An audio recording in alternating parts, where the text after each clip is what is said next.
Standard deviation اور standard error میں کیا فرق ہے؟ جیسا کہ آپ فرسٹ ایئر میں پڑھ چکے ہیں کہ the dispersion of the values from their central value is measured by standard deviation. یعنی اگر ہم ویلیوز کا فاصلہ ڈسپرشن مین سے نکال لیں تو یہ ہمیں اسٹینڈرڈ ڈیویشن دیتا ہے. اس کے برعکس اب ہم چلتے ہیں، اگر ہم سیمپل لے لیں اور ہر سیمپل کا مین لے لیں اور ان مینز کا اگر ہم ڈفرینس اس مین سے چیک کریں گے، ڈسپرشن مین سے چیک کریں گے، تو اس کو ہم کہیں گے اسٹینڈرڈ ایرر. دونوں فارمولے میں تھوڑا سا فرق ہے. اوپر والے فارمولے میں ادھر ایکس آیا ہوا ہے اور اس جگہ پر ادھر ایکس بار آیا ہوا ہے.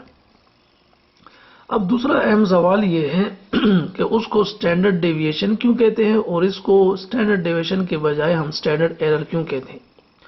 اسٹینڈرڈ ڈیویشن ہم اس کو اس لیے کہہ رہے تھے کہ وہ ہمیں ایک اسٹینڈرڈ ایک معیار ہے کس چیز کو ناپنے کا، ڈیویشن کہتے ہیں ڈسپرشن کو.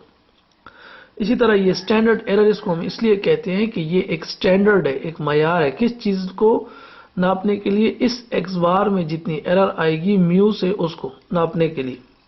دوسرے الفاظ میں ہم اس طرح کہہ سکتے ہیں کہ جتنی ویلیو بڑی ہوگی سگما ایکس بار کی تو اتنا ہی اس اسٹیمیٹر میں ایکس بار میں ایرر زیادہ ہوگی، اور جتنی اس کی اسٹینڈرڈ ایرر کا جواب کم آئے گا تو اتنی ہی ایرر ہم کہیں گے کہ اس اسٹیمیٹر ایکس بار میں کم ہے. چونکہ یہ ایک ایرر کو ناپنے کا پیمانہ ہے اس لیے ہم اس کو اسٹینڈرڈ ایرر کہتے ہیں. اس کی ایک اور وجہ یہ بھی ہے کہ اس فارمولے میں اگر آپ دیکھتے ہیں تو یہ جو ٹرم آئی ہوئی ہے ایکس بار مائنس میو، اس کو ہم کہتے ہیں سیمپلنگ ایرر، تو اس لیے بھی ہم اس کو اسٹینڈرڈ ایرر کہتے ہیں.